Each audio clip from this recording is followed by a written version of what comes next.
Okay. Good morning, everyone. First and foremost, on behalf of everyone, I'd like to take this opportunity to thank Honorable Minister of Finance for the dinner last night. It was really a lavish experience. We've immersed ourselves into the Zimbabwean culture, and also we had the chance to savor your, as the German says, delicatessen. So thank you very much. So I have before me a distinguished panel. On my left-hand side, Her Excellency Judith Sumiwa Tuluka, the Minister of State for Planning of the Democratic Republic of Congo. On my right-hand side, I have Honorable Minister Collins Ndzovu, the Minister of Green Economy and Environment of Zambia. On my further right-hand side, I have Mr. Fudai Gulame, is the Commissaire Général au Plan des Comores, so Minister of Plan of the Comoro, the Union de Comoros. And then on my left-hand side, Mr. Mamadou Biteye, the Executive Secretary of the African Capacity Building Foundation. So this conversation today is really about how we can make the most of our resources, renewable and non-resources, to facilitate the transition towards a greener and a climate resilient world, and Africa in that matter, for that matter. It's about addressing the paradox of plenty. I mean, you've heard the statistics during these 4 or 5 days that we've been here, that we're endowed with all the resources, from water to forests, to minerals, to sun, and everything else that you can imagine. Yet, as presented in our report on economic and social conditions in Africa, we are at the bottom of many of those indicators.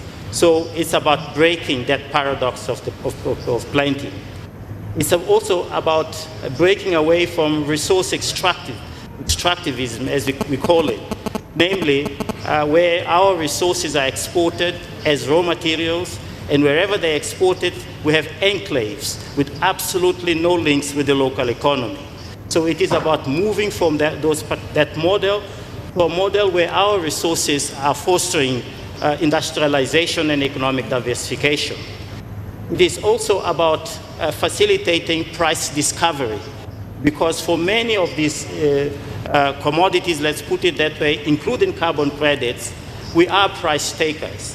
You recall the reference to us selling carbon credits at less than $10, whilst in other jurisdictions, the same carbon is being sold for more than $100. So we need to invest more into being the price makers, and for which we have to look at the instruments that can facilitate that price discovery. It's about also reducing our exposure to external shocks. COVID-19 was very clear. I mean, from our food supplies to our access to vaccines, we're at the bottom of the procurement queues because of the size of our economies, because we don't have our own internal productive capabilities. So it is, and during that period, certain concepts were part and parcel of our lexicon, things like Afro-shoring, French shoring, near-shoring, which is basically about localizing your supply chains. And at ECA, we've introduced this notion of Afro-shoring. Basically, we need to produce locally, consume locally, in other words, made in Africa. And the factor that can make all of these aspirational goals possible is indeed the African Continental Free Trade Area, that will strengthen the business fundamentals of any of the initiatives that we want to pursue, and will, of course, create a market of 1.4. We need to investigate what is it that we can make better with a view to indeed realizing all of that potential. From the beginning of our Conference of Ministers, we did indicate that we need to move from potential to action, for potential to real development outcomes. So that's the conversation that we are going to have today. It's about creating regional value chains, connecting better our countries. Our figures on intra-African trade are dismal. We are about maximum 16 to 20%, whilst the rest of the world are plus 60%. So we need to look at what are those factors that can increase product complementarity between our countries. In other words, increase the share of intra-African trade. And regional value chains can facilitate the transition towards that outcome. It is also about utilizing our comparative advantage to build lasting competitive advantages. So, in other words, it's about investing in things like research and development, science and technology, so that then we become, of course, the global powerhouse, as indicated at the Nairobi Declaration, the outcome of the African Climate Summit. So I would like to start this conversation with the Honorable Minister of Plan of DRC. I will ask the question in French. So I would invite, therefore, Your Excellencies, Honorable delegates, to use translation. Donc, Excellence, Madame la Ministre, sois bienvenue à cette panel. Donc,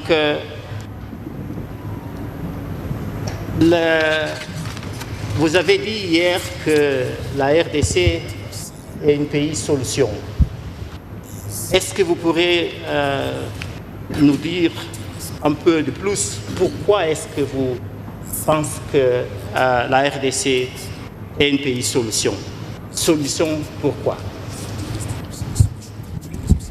Merci beaucoup, Monsieur Pedro. Avant de répondre d'abord à votre question, j'aimerais bien d'abord commencer par remercier le gouvernement zimbabwéen ainsi que la Commission économique pour l'Afrique qui nous réunit aujourd'hui et qui nous permet de pouvoir partager entre Africains, parler de nos défis, de nos contraintes et voir ensemble comment on peut trouver des solutions pour le développement durable de l'Afrique. Et c'est pour ça que nous sommes là.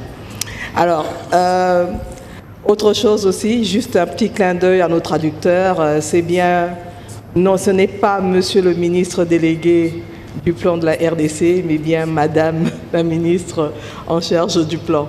C'est juste un clin d'œil aux traducteurs. Alors bon, pour répondre à votre question de manière plus sérieuse, effectivement, RDC, pays solution, parce que aujourd'hui, et ça on parle du potentiel, nous avons 10% des forêts tropicales mondiales, nous avons 60% du bassin du Congo, et donc en termes de potentialité, quand aujourd'hui nous parlons de changement climatique et de toute la pression qu'on doit avoir au niveau de l'Afrique pour permettre au monde de combattre cette problématique, ce défi de changement climatique, l'Afrique est là et la RDC au centre en tant que pays de solution, vu tout ce potentiel en termes de forêt, mais aussi au niveau hydraulique. Donc nous constituons plutôt une force aujourd'hui. Pourquoi?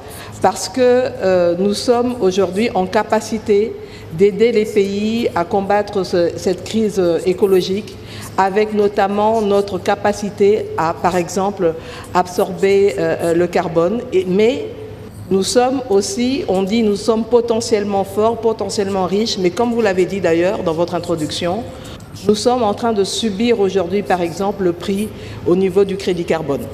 Et donc, pour ça, en tant que pays solution, aujourd'hui, nous avons décidé, nous, en partenariat avec le Brésil et l'Indonésie, qui constituent aussi des forces en termes de couverture forestière, de pouvoir nous mettre ensemble pour peser sur les négociations par rapport au prix du carbone. Mais ça ne doit pas s'arrêter là.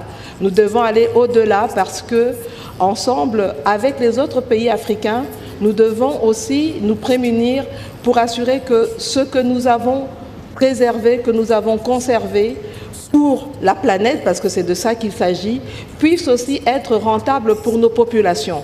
Nous sommes dans un processus de développement. Nos populations, pour un certain nombre de pays, sont dans un état de paupérisation avancée. Il faut absolument que les efforts qu'on nous demande pour arrêter la déforestation, pour aller vers des économies renouvelables, puissent être récompensés à juste titre. Mais pour ça, nous devons être capables de pouvoir, sur le marché, négocier aux prix les plus forts pour ce qui nous concerne, pour que ce soit rentable pour nos populations. Et c'est pour ça qu'en tant que pays solution, nous ne pouvons pas continuer à subir, à accepter que les choses se négocient sans nous, et nous avons décidé aujourd'hui de pouvoir entrer dans les discussions et pour faire entendre notre voix.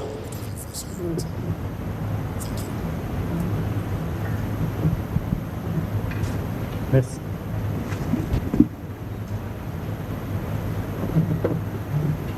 Merci, Excellence. En novembre 2021, avec nos partenaires comme la Afreximbank, la BAD, la Africa Finance Corporation, nous avons organisé la DRC Africa Business Forum pour aider la RDC et l'Afrique à monter dans la chaîne de valeur de production de batteries et véhicules électriques. Est-ce que vous pourriez partager avec nous qu'est-ce qui s'est passé depuis cet forum-là?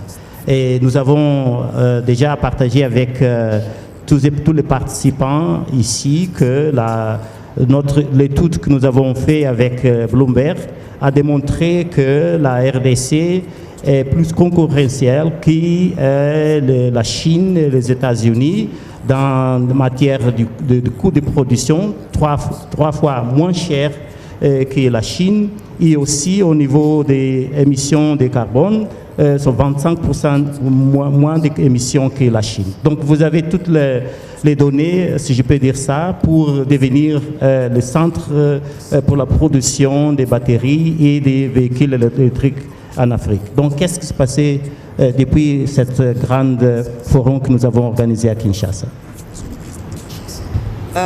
Merci encore une fois. Encore une fois, on est parti sur le fait que potentiellement la RDC est un pays qui, en termes de minerais stratégiques, est bien positionné. On le sait tous, là, que nous sommes en pleine possession de plus de 60 à 70%, je pense, de la production mondiale de cobalt. Au niveau de lithium, on nous retrouve, etc. Donc, au niveau des minéraux stratégiques, on occupe une place importante. Seulement, le constat qui a été fait, c'est autant nous avons cette place importante en termes de production, mais il est important que nous puissions arrêter de subir les cours qui sont négociés au niveau international, parce que nous n'avons pas suffisamment de capacité de négociation. Et donc, il faut renverser la vapeur. Et pour pouvoir renverser la vapeur, il est important que nous puissions, nous, en tant que pays producteurs de ces minéraux stratégiques, pouvoir rajouter de la valeur ajoutée sur notre production. Et à ce niveau-là, on a eu à cette discussion pour pouvoir voir comment on pourrait, dans un partenariat avec le gouvernement zambien. Il y a mon collègue de Zambie qui est ici à côté de moi et qui pourra aussi revenir sur ça.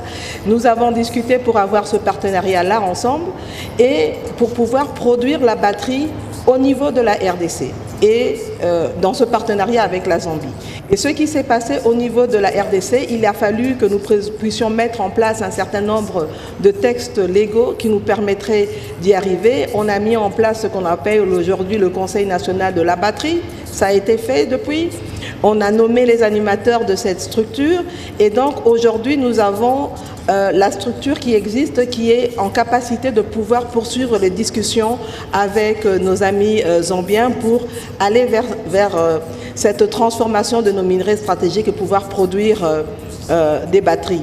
Parce que, comme on le sait, cette batterie va nous permettre d'apporter une plus-value en termes d'énergie renouvelable. L'autre chose, c'est que ça nous permet, nous, au niveau de la RDC, d'avoir un processus beaucoup plus intégré, parce que nous allons avoir la production où la région principale ou la province principale qui produit par exemple le cobalt est dans une zone principale qui est plutôt au niveau du Tanganyika, mais nous avons décidé de mettre cette usine de production de batteries au niveau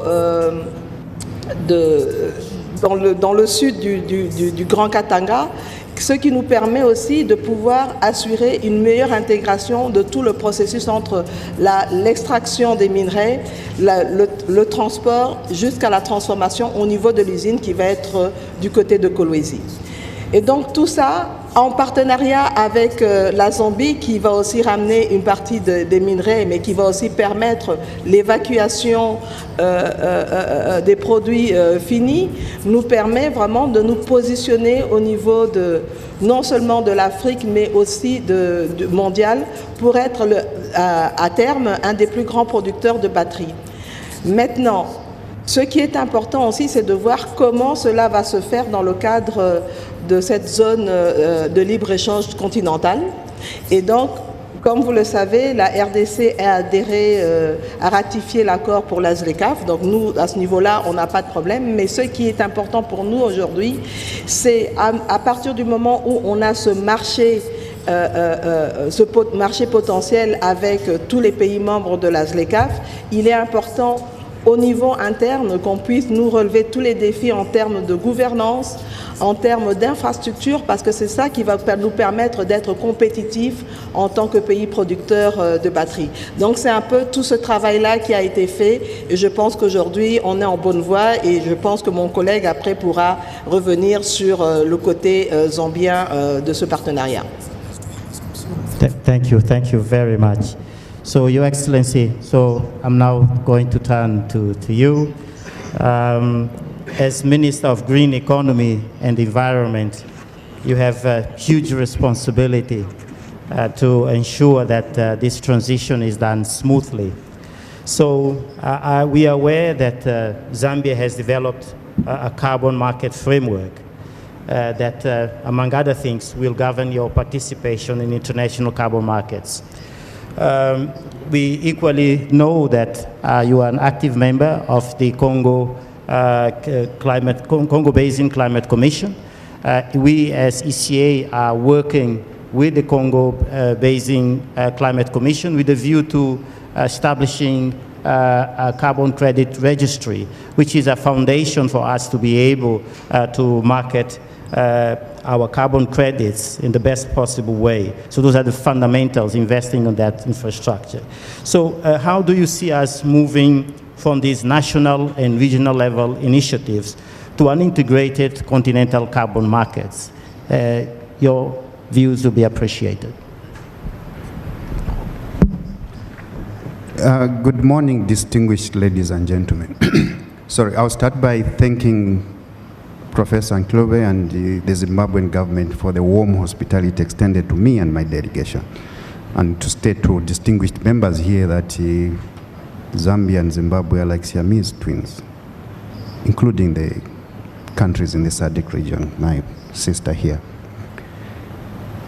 When I came here, I think the problems were stated very, very clearly. One, Africa is debt distressed.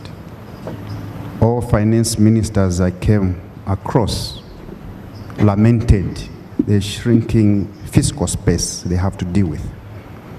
And by the way, I'm very, very happy that finance ministers invited us environment ministers. We have to work together and very clearly. And I called upon finance ministers actually initially to give more budget support to the environment ministries, because the effects of climate change are everywhere across the length and breadth of Africa, devastating our national development agendas. Right now we're experiencing an excruciating and punishing drought. There will be food insecurity. there will be energy insecurity, there will be water insecurity.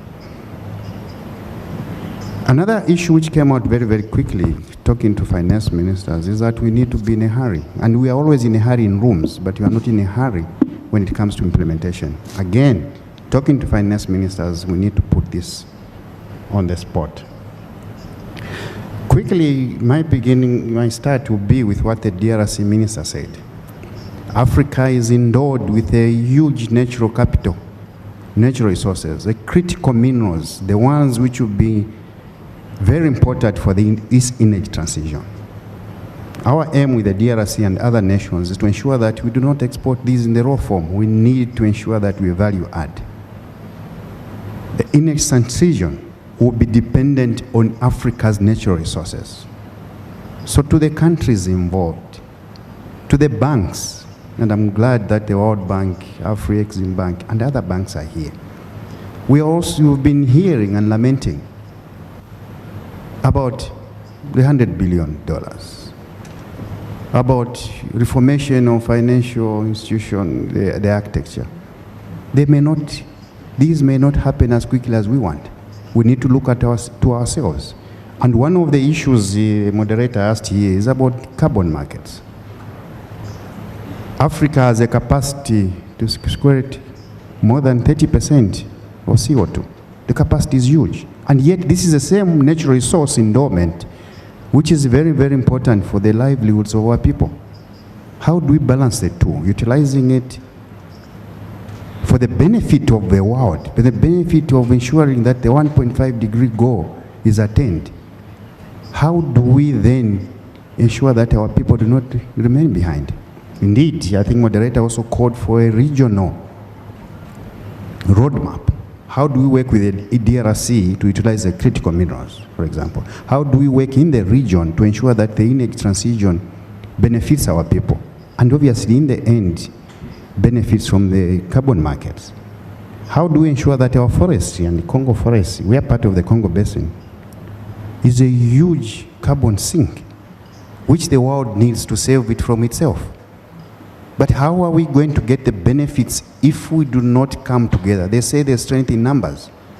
How do we ensure that the pricing, which Professor Nchuve yesterday lamented, was $10, $20 a ton, and yet it's $100 a ton? How do we come together? And indeed, I think the gentleman who was talking about the artificial intelligence yesterday said we need technology. The people dealing with carbon markets, the private sector, are very well equipped. And they're dealing with us who may not be as well equipped. You need baselines. Benefits, getting benefits in the carbon market is complex. How does the private sector invest? So that there's a 50-50, there's an effective benefit sharing mechanism. In Zambia, we've come up with guidelines, we've come up with rules. I'll be presenting the climate change bill to Parliament next month. This is to ensure that this potential we have is utilized for the benefits of our people. Africa must benefit and benefit in a very, very big way. So I think the core, basically in summary for me, is that can we come together? Can we compare notes? These private sector investors who come and talk to Zimbabwe, talk to Zambia differently, and the benefits will not accrue effectively to our countries. So Africa must come up with a common framework, and they must negotiate as a collective. I think for me this is very, very important. I think for now I will stop here. And Thank you very much. Monsieur Foudaï Goulamé, Monsieur le Commissaire général, alors que les Comores cèdent la présidence de l'Union africaine à la Mauritanie, durant votre mandat, la CEEAC a travaillé étroitement avec votre pays sur la question vitale de l'économie bleue. Cet effort a abouti à l'adoption de la déclaration de Moroni qui souligne les vulnérabilités et les besoins spécifiques des États insulaires africains, plaidant pour des investissements dans l'économie bleue afin de soutenir l'émergence des États insulaires et côtiers africains. Suite à votre récente accession à l'Organisation mondiale du commerce et dans le cadre de la ZLECAf, pourriez-vous nous dire quelles seraient les actions prioritaires pour accompagner les États insulaires africains à passer des pays isolés dans l'océan à des pays reliés par les mers au reste du continent et devenir les portes d'entrée du continent? Pendant le séminaire, la conférence que nous avons organisée ensemble à Moroni, ça a été une grande discussion sur la situation des pays insulaires. Et nous avons dit que souvent dans le processus d'intégration régionale en Afrique, nous parlons des pays enclavés comme par exemple l'Ouganda, etc. Et nous oublions les pays insulaires. Donc, Excellence, qu'est-ce que, après l'adoption de la déclaration de Moroni, vous êtes en train d'établir comme des processus pour adresser cette problématique? Comment intégrer de plus les pays insulaires dans l'économie géographique de l'Afrique pour profiter de plus de la ZLECAf? À vous, Excellence.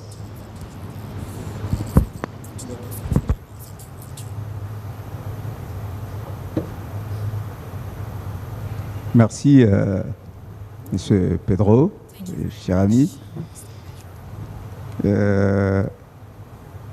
Professeur Motuli, Monsieur le ministre des Finances, du Plan et du Développement de Zimbabwe, Dr Hanan Morsi, honorable assistance, assalamu alaikum. Je saisis à cette occasion pour remercier les responsables de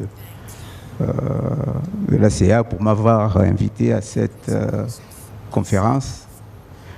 Et je remercie également le ministre des Finances pour l'accueil chaleureux qu'il m'a particulièrement accordé, parce que j'ai fait une partie de pêche avec lui, chose que personne ici n'a pu bénéficier, même si j'ai raté la soirée d'hier parce que j'étais mal aiguillé. Je dois dire, Pedro, que le lead que nous comptons prendre pour les pays insulaires est presque une évidence. Avec les Seychelles, nous voudrions bien être à la tête donc, des petits pays insulaires, notamment pour l'avancée de l'économie bleue.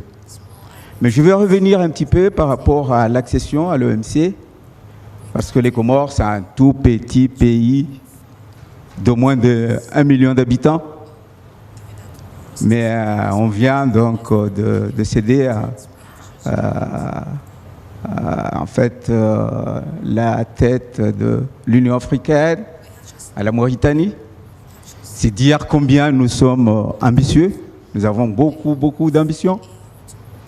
Et ça s'est donc révélé. Et au-delà de notre accession à l'OMC, parce que l'OMC, ça fait déjà plus de 15 ans que nous sommes dans ce processus. Et ça vient d'aboutir. La dernière fois, il y a quelques jours, on a parlé de notre classement, le classement des Comores parmi les pays intermédiaires. Donc nous sommes éligibles aux pays intermédiaires à tranche supérieure, parce que nous sommes depuis quelques années, depuis 2021, à la tranche inférieure des pays intermédiaires. Mais ça ne suffit pas. Nous avons beaucoup d'efforts à faire. Nous sommes encore très loin en matière de développement économique. Je ne vais pas insister sur l'économie bleue, parce que là-dessus, effectivement, on a beaucoup fait, on a beaucoup à faire. Mais je voudrais particulièrement partager une expérience spécifique sur la géothermie, c'est-à-dire une énergie fiable, stable, propre, et qui permet de nous spécifier, de nous caractériser, de nous distinguer dans cette marche de développement énergétique, de valorisation de l'énergie propre, de valorisation de ressources naturelles. Les Comores sont caractérisées par une forte dépendance au bois de chauffe et aux hydrocarbures. Nous sommes très dépendants à près de 94% d'utilisation des hydrocarbures. C'est très important. Nous ne profitons du soleil que de 4%. C'est ce que nous avons comme énergie solaire. 4% et 1% pour l'hydraulique. C'est très peu. Donc, ce souci et cette marche vers l'appropriation et le développement de la géothermie est un défi majeur que nous voudrions en fait partager, que je voudrais partager avec cette assistance au niveau de cette conférence. Il se trouve que les hydrocarbures auxquels nous dépendons fortement coûtent extrêmement cher au pays. Ça coûte cher par rapport à notre balance commerciale, ça coûte cher à l'État, ça coûte cher aux entreprises, ça coûte cher aux ménages et ça pèse lourdement sur l'ensemble de l'économie. Et la solution, en fait, à laquelle nous nous attachons aujourd'hui, la géothermie, qui est une solution que nous pensons idoine aujourd'hui, c'est une solution, en fait, que nous estimons essentielle. Pourquoi? Parce qu'avec cette énergie endogène, la géothermie, propre, cette énergie propre et stable, nous ferons gagner à l'État près de 40 millions de dollars d'économie annuelle à réaliser. Parce que l'électricité coûte extrêmement cher, parce qu'il est vendu par la société d'électricité à un prix qui n'est pas le même, en fait, au moins de prix réel. Donc il n'est pas vendu au prix réel. Il coûte donc 2 fois plus cher à l'État. Et l'électricité, qui coûte au plus cher aujourd'hui, peut connaître une économie substantielle, parce qu'on peut passer avec la géothermie d'$1 de kilowattheure à moins de 0,5 $. On peut même diviser par 4 le prix de kilowattheure aujourd'hui avec la géothermie. Et cette expérience que je voudrais partager est d'autant plus intéressante qu'on a pu convaincre nos partenaires bilatéraux et multilatéraux avant de faire appel au privé. Et ça, c'est intéressant. C'est ce que je voudrais en fait que nous saisissions ici, parce que la première phase de cette marche à la géothermie va coûter 44 millions de dollars, dont 50% nous vient de l'ABAD, Banque africaine de développement, en don. Et avec l'ABAD, nous sommes en train de réaliser un corridor maritime et des facilités de commerce qui vont nous permettre justement d'entrer dans la zone économique de libre-échange et de surtout concrétiser notre entrée à l'OMC. C'est dire que le secteur privé ne peut nous joindre dans cette nécessité de transition énergétique que lorsque nous préparons en fait le terrain et les conditions qui permettent justement de corriger, sinon de rattraper les risques qu'ils doivent encourir.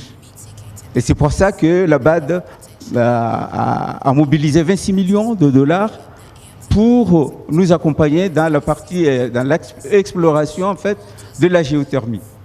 Et maintenant, pour l'exploitation de la géothermie, nous avons déjà des demandes du secteur privé, notamment du Japon et des Américains qui se pressent à venir avec nous pour l'exploitation lorsque la partie exploration sera finie. C'est dire qu'ici, nous avons une belle expérience à partager par rapport à cette marche dans la transition énergétique, mais surtout dans la coopération publique, le partenariat public-privé que nous avons réalisé dans ce défi.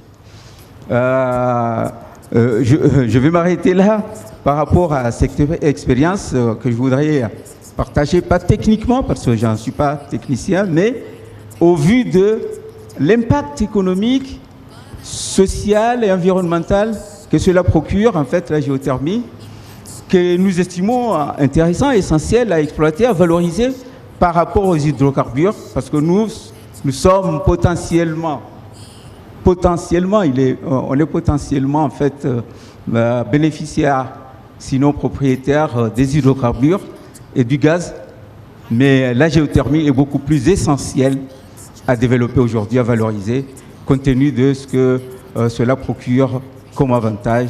Et par rapport au deuxième critère qui nous évalue, en fait, qui nous caractérise par le deuxième critère par rapport à notre classement, parce que le deuxième critère, c'est l'indice de développement humain. Le troisième critère, c'est la vulnérabilité, c'est là où tout le monde bute, et c'est la raison pour laquelle nous avons reporté notre évaluation pour passer au pays à revenu intermédiaire sur la tranche supérieure, et qu'on a reporté à 2029 notre évaluation. Donc je voulais surtout insister sur ce fait. Excellence, excusez-moi pour vous interrompre un peu, mais je voudrais vous demander une seule question de plus. La première, c'est quels sont vos avantages comparatifs et qu'est-ce que vous êtes en train de faire maintenant que vous irez commencer à produire l'énergie à partir de ressources géothermiques. Et la deuxième question, c'est à propos de la diaspora. Vous avez une grande diaspora en Marseille, par exemple. La dernière fois, nous avons parlé sur le grand mariage. Est-ce qu'il y a dans vos plans l'idée d'utiliser un peu ces ressources qui viennent de la diaspora pour le secteur productif? À vous. Très bien. Je précise, Pedro, que nous n'avons pas commencé à exploiter la géothermie. Nous sommes dans le processus. On a presque bouclé le financement pour la prospection, en fait, pour la partie prospection.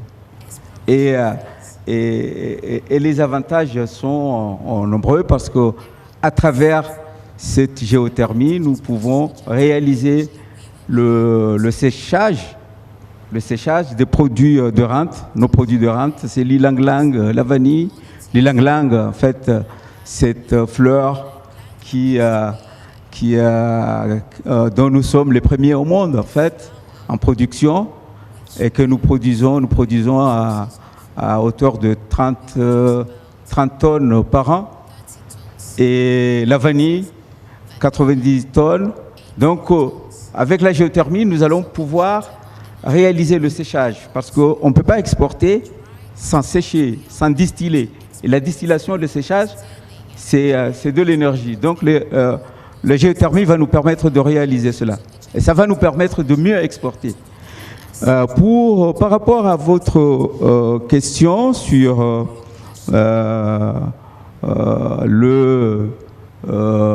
la diaspora, effectivement, peut prendre des parts importantes parce que c'est grâce à la diaspora que notre PIB est aussi élevé, en fait, et aux normes.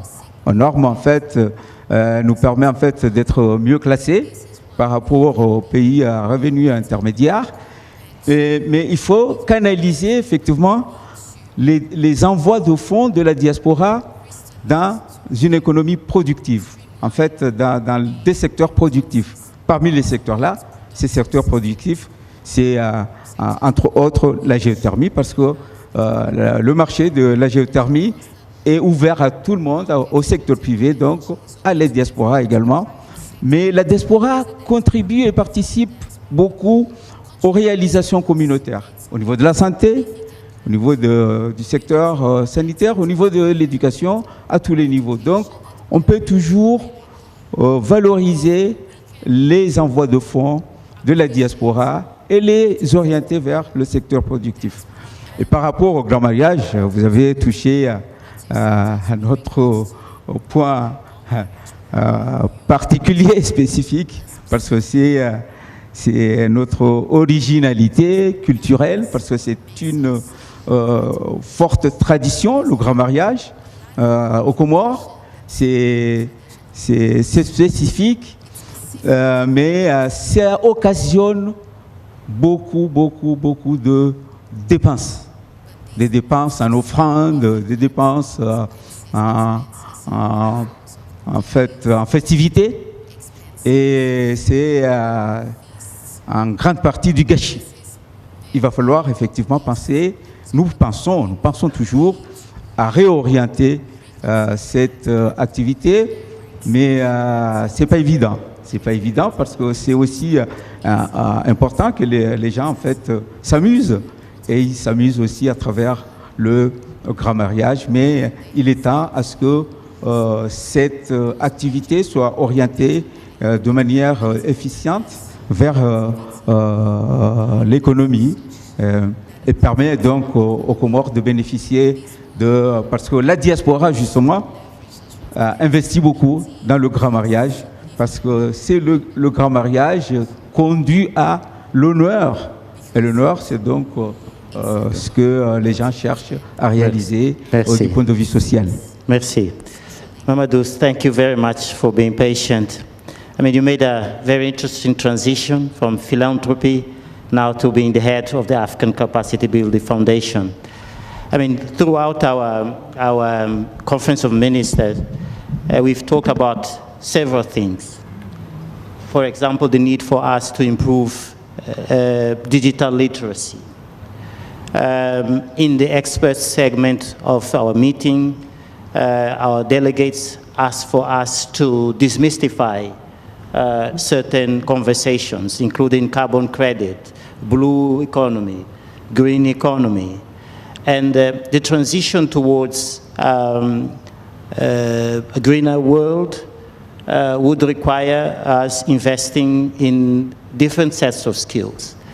Could you please share with us, now that you are, I mean, relatively still new in the African Capacity Building Foundation, a little bit your vision? What is it that you have as instruments to facilitate, indeed, the improvement of skills, knowledge, literacy that our member states are asking for?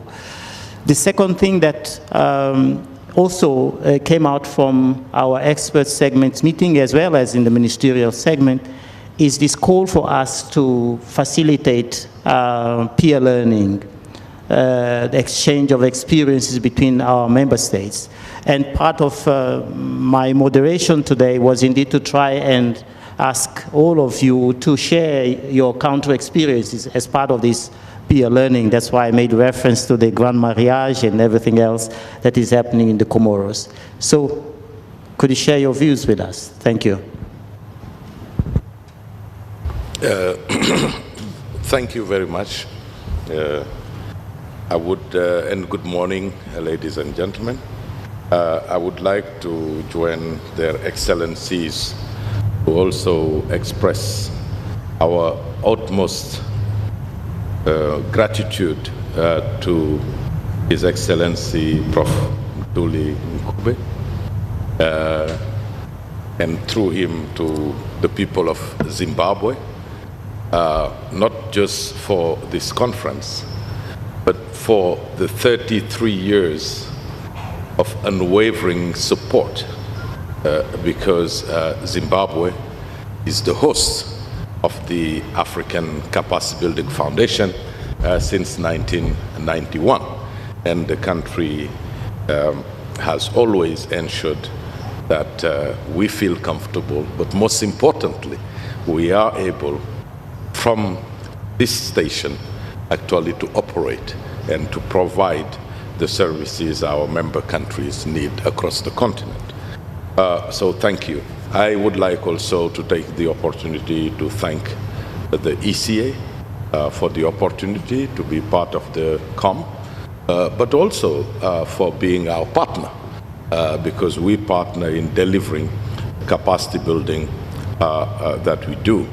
The most recent example is 2 weeks ago in Addis Ababa, in partnership with the African Union Commission for Economy, Trade and Industry, but also with ECA and other partners.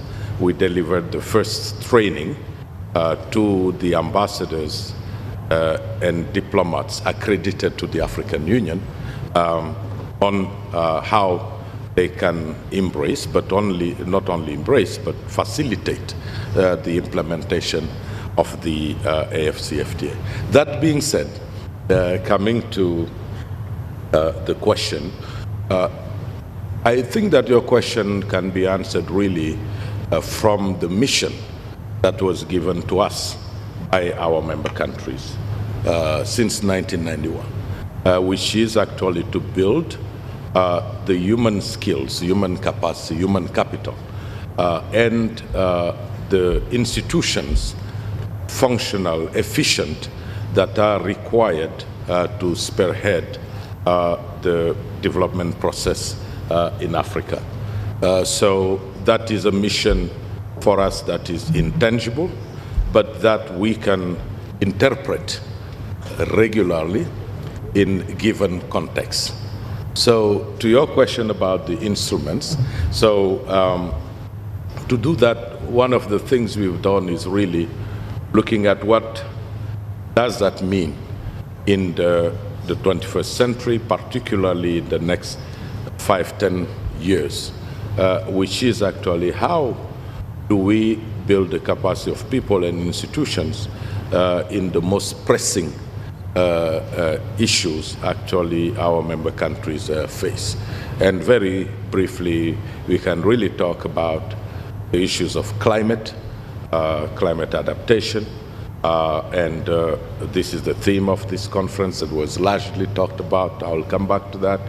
It's about food security, but most importantly, food sovereignty, because also producing and processing our food to add value, create wealth and jobs, but also reduce our dependency and reduce our food bill is of paramount importance. It's trade, trade in the context of the AFCFTA, but what the bread and butter of the AACBF is actually economic and social governance, which you can really look at evidence-informed policy making, and you can look at domestic resource mobilization, which gives to these countries the possibility to actually invest in the areas that they prioritize, but not in the areas that donors prioritize, and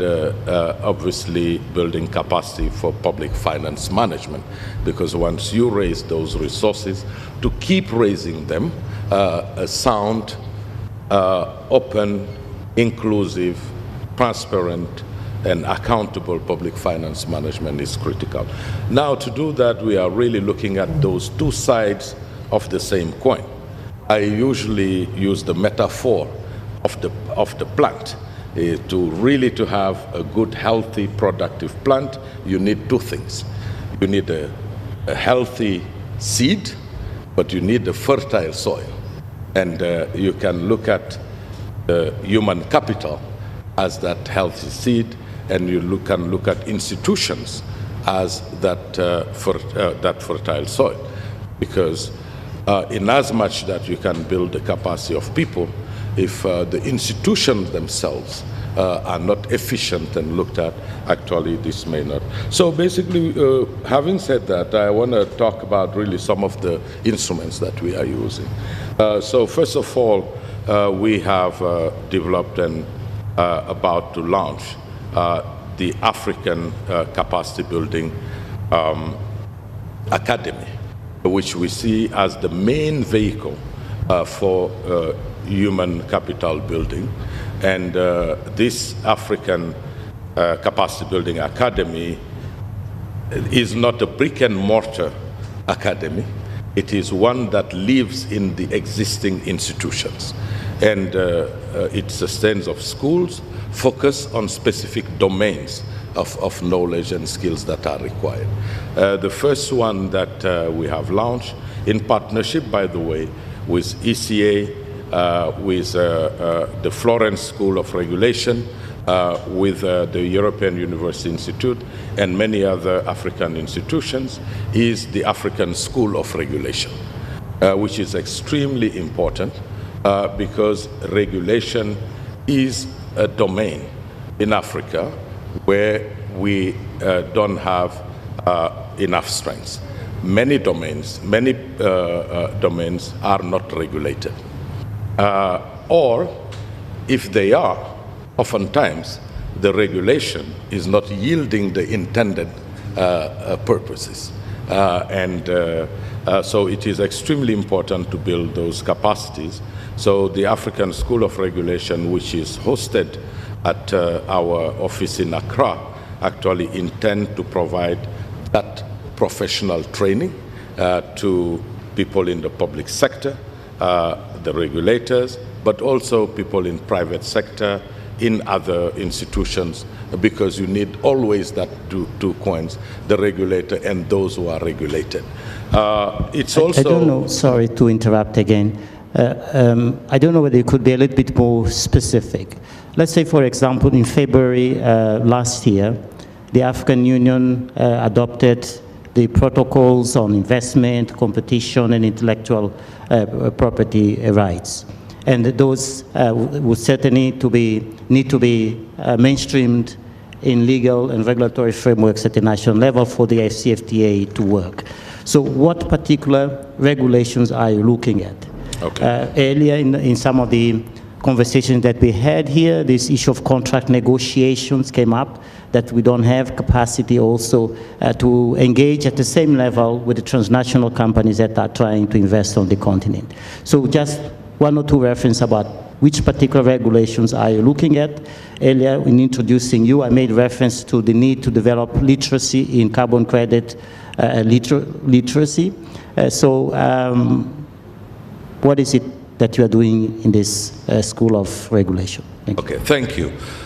So the School of Regulation is initially focusing on energy sector because it's looking at the energy gap, particularly the 600 million Africans that still do not have access to energy, and will actually provide, as I said, those professional training, but also degree training to people. But the teachings will focus on the energy sector because the idea is actually to improve regulation, protect capital, and then attract actually more capital. But one of the things we need to say is that things such as regulation capacity is actually transferable skills. Once you have the principles and how it works, this can be transferred to any other sector. So this is also why some of our training is also focusing more not always on specific sectors, but in a way that actually provide transferable skills that you can use in other places. So the other one and the last one I want to talk about is also particularly around raising resources. I mentioned this yesterday. It's about really the capacity to prepare projects, because the gap is extremely important between the national adaptation plans, the resources required, and those already available. We often advocate for increased ones, but today translating those NAPAs into concrete projects, into bankable projects, is a major challenge. So the capacity building for project preparation is an additional instrument that ACBF proposes to its member countries to allow them to raise the resources they require. And lastly, I would say the customized capacity building programs, which actually is really important and can be tailored to enhancing government officials' knowledge and skills related to climate finance mechanism. And for this, actually, we have developed this program, which is strengthening the African leadership in climate adaptation, which actually targets those leaders in terms of the financing mechanism. So I will not list all of those instruments, but those I think are very important, relevant to this conversation. And lastly, because I talked about institutions, so the Institutional Capacity Accelerator, which actually looks at the institutions and analyze them from 10 parameters, looking from governance to systems, to policies, to reporting, etc., which help them be more efficient, is also one instrument that we are offering to our member countries. Thank you. Thank you very much. Let me go back to the floor for any question. Yes, la Guinée et puis la République centrafricaine, mon gauche. La Guinée, s'il vous plaît, vous avez la parole. OK.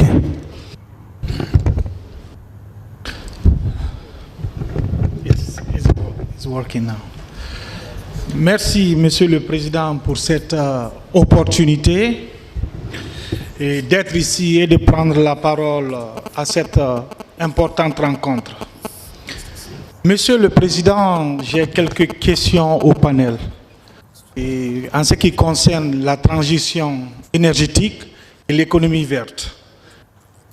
En effet, Monsieur le Président, à l'ère où le mix énergétique mondial est composé à 80% d'énergie carbonée et où le dérèglement climatique se fait de plus en plus perceptible, il est plus que jamais nécessaire de réduire notre dépendance énergétique à l'égard des énergies. Monsieur le Président, comment envisager une sortie de l'économie pétrolière si l'électricité dite verte est une alternative considérée? Avec elle naît le risque de passer d'une dépendance à une autre, de celle du pétrole à celle des métaux. Monsieur le Président, quels sont les scénarios envisagés pour sortir de la dépendance d'hydrocarbures? Une transition énergétique est-elle encore réalisable à l'urgence climatique? Quelle recomposition géopolitique? Monsieur le Président, le passage à une économie... Oui, attendez, ok. It's working, sorry, I'm reading. Ok. Je dis bien, Monsieur le Président, quels sont je m'en excuse, donc j'ai été perturbé, Monsieur le Président. Je voudrais dire, Monsieur le Président, à cet effet, quels sont les scénarios envisagés pour sortir de la dépendance aux hydrocarbures? Une transition énergétique est-elle encore réalisable face à l'urgence climatique en Afrique? Quelle recomposition géopolitique? Le passage à une économie décarbonée pourrait-il entraîner? Quel est le paradoxe des technologies bas carbone, comment la transition énergétique actuelle se débouche d'une transition digitale. Quel problème soulève l'exploitation des métaux rares en Afrique? Je ne voudrais pas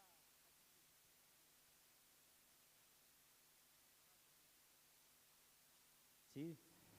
La République centrafricaine, vous avez la parole. Et puis la Guinée équatoriale. Merci, Monsieur le Président, de m'avoir passé la parole. La République centrafricaine, par ma voix, présente ses compliments au gouvernement de la République de Zimbabwe, à l'équipe dirigeante entrant sous le leadership de Zimbabwe et salue tout le travail abattu par leurs prédécesseurs. En ma qualité de ministre du Plan, de l'économie et de la coopération internationale, je salue et souscris aux bienveillantes contributions de mes prédécesseurs sur les différentes thématiques abordées dans le cadre de cette session ministérielle. Notamment en ce qui concerne donc les interventions d'aujourd'hui sur la question de l'utilisation de nos ressources naturelles minérales, hydriques, foncières et autres.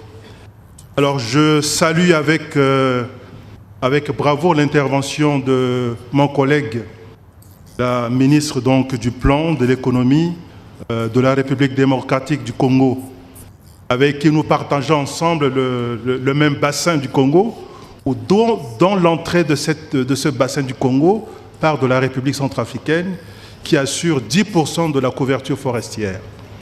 Et je pense que les démarches entreprises par elle, par son pays, pour faire en sorte qu'on puisse se mettre ensemble pour dégager la plus-value de ces ressources naturelles, je salue donc cette démarche.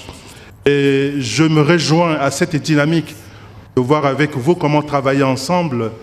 Vous avez déjà commencé des démarches avec l'Indonésie, avec le Brésil, en ce qui concerne donc comment trouver un prix raisonnable et compétitif pour la vente du carbone. Ça, la RCA est tout à fait intéressée et je suis prêt à entrer dans la danse avec vous. Également, vous avez évoqué le problème de lithium, de cobalt, qui occupe une place importante au niveau de RDC. En République centrafricaine, nous avons le cobalt, nous avons le lithium, et que nous n'avons même pas encore commencé à exploiter. Donc c'est resté à l'état naturel, à l'état brut.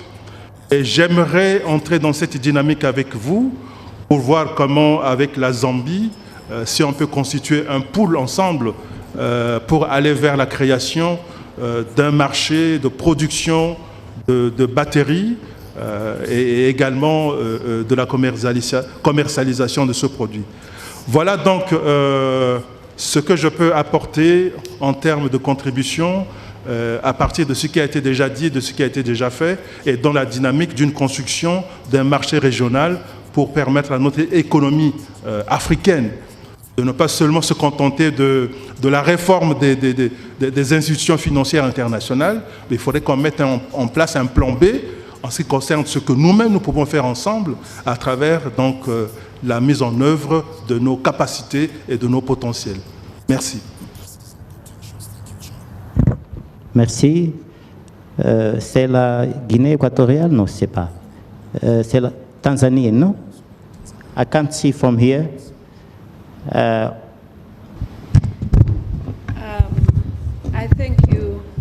I thank you, Chairperson, for giving me the floor.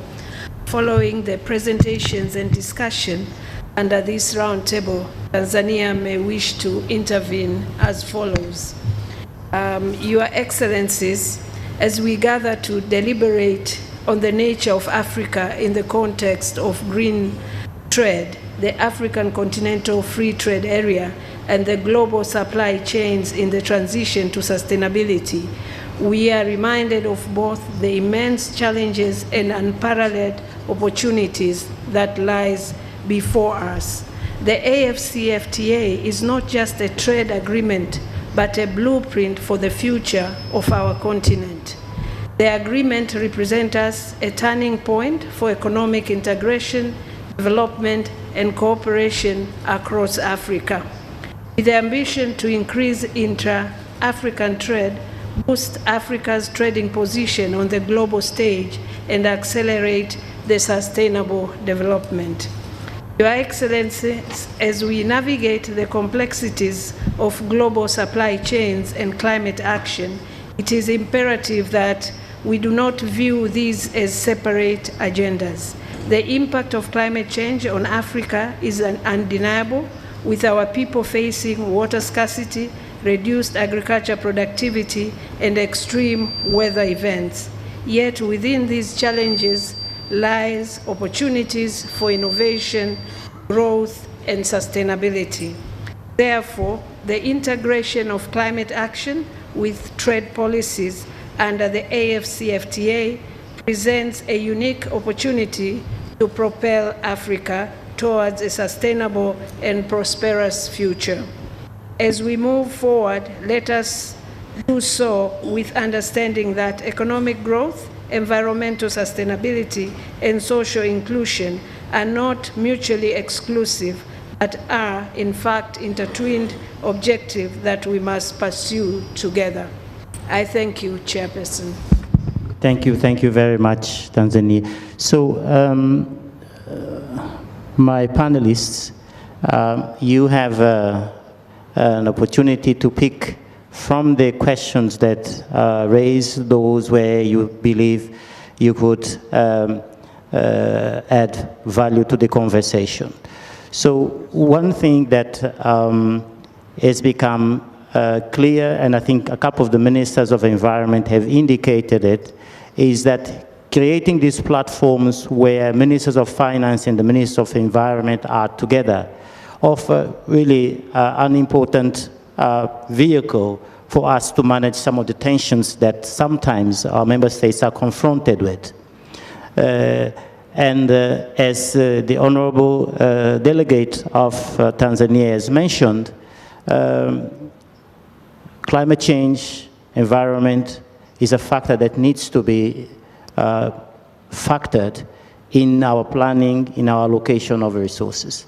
So, Minister, you've indicated you wanted to be the first. The floor is yours. Thank you. Thank you very much. I think the distinguished members here raised very, very important questions. And one of them, I think, from Equatorial Guinea was stated something about not only looking at the transition from fossil fuels, but also increasing the energy mix. And this is very, very important, particularly in Zambia. In Zambia, we're mainly hydropower based. And with this devastating drought now, we have energy insecurity. And obviously, I think one of the things he talked about was how are we going to finance this energy transition?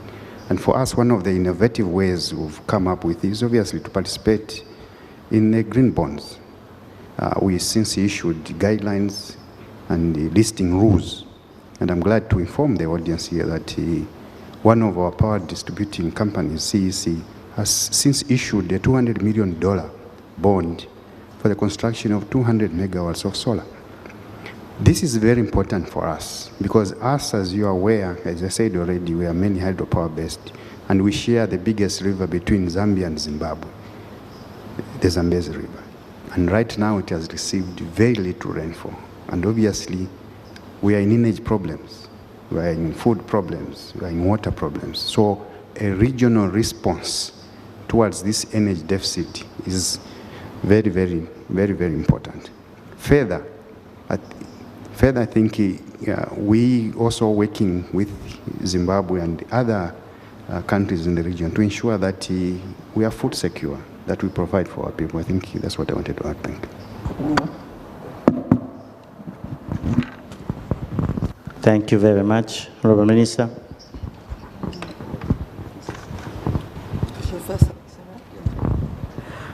Merci.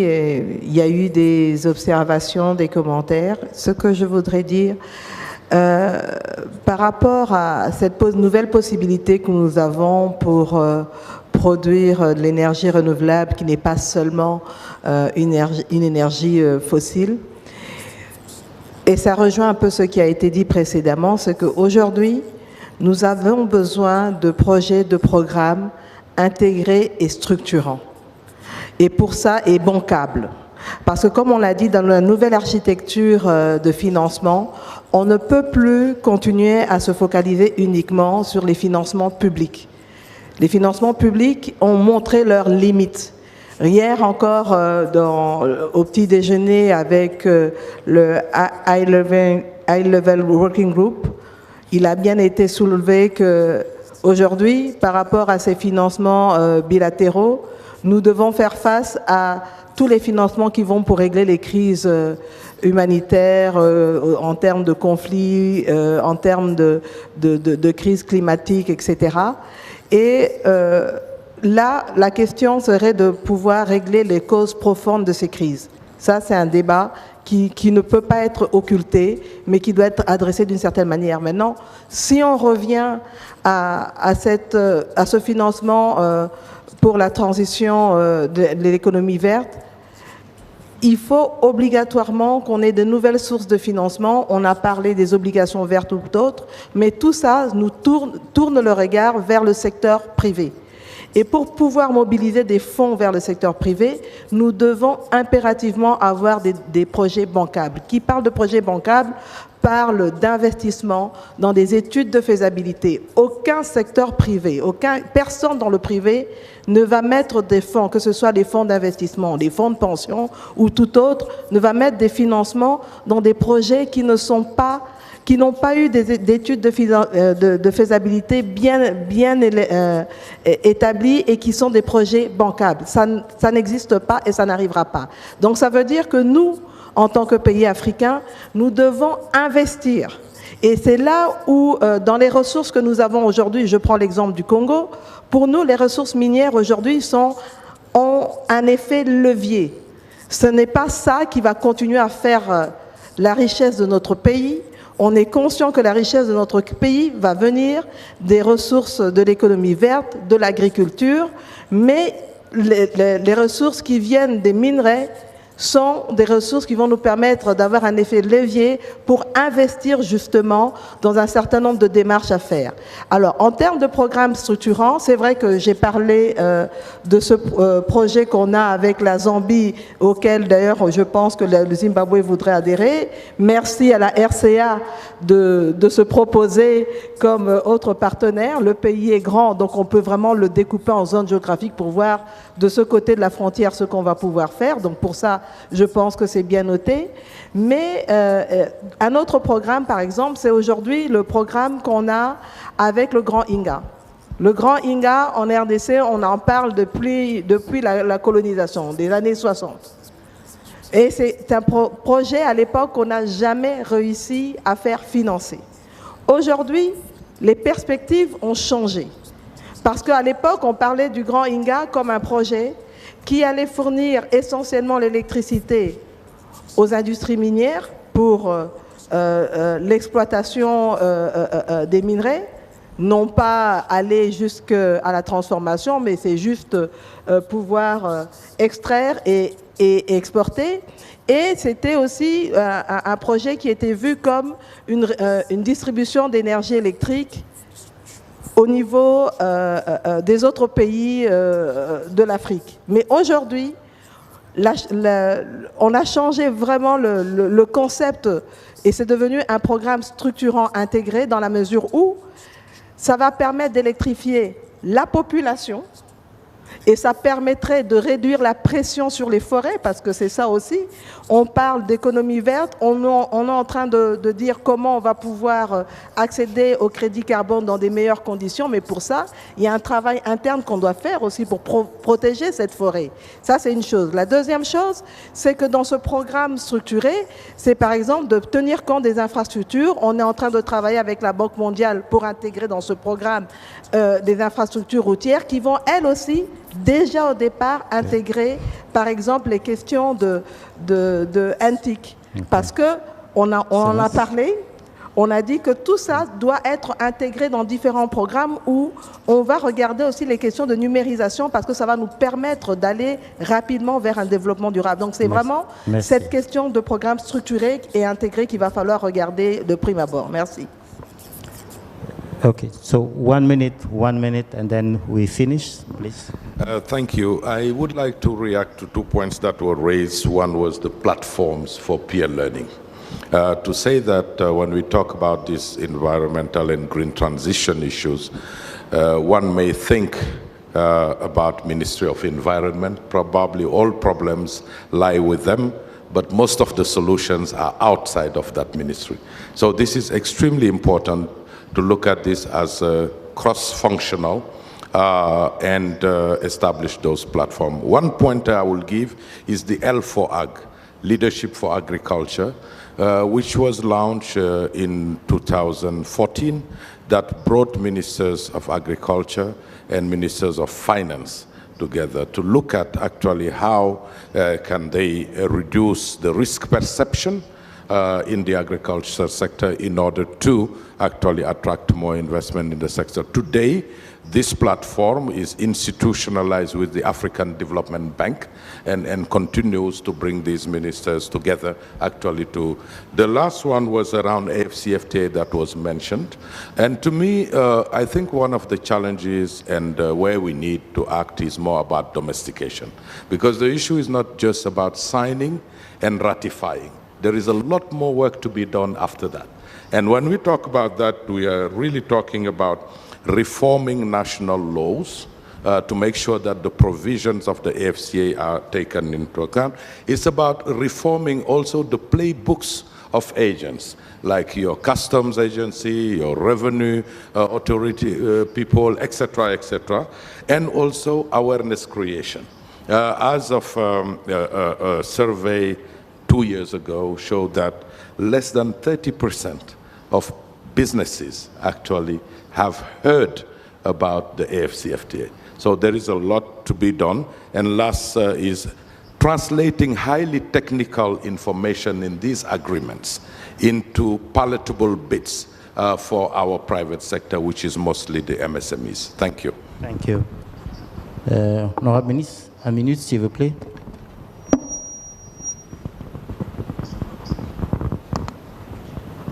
Merci.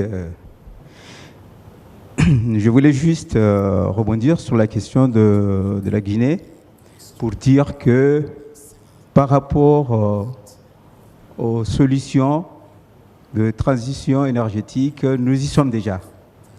En revenant sur l'exemple que j'ai voulu partager sur la géothermie, je peux donner un chiffre sur ce qu'on peut gagner dans la production de 15 MW de géothermie.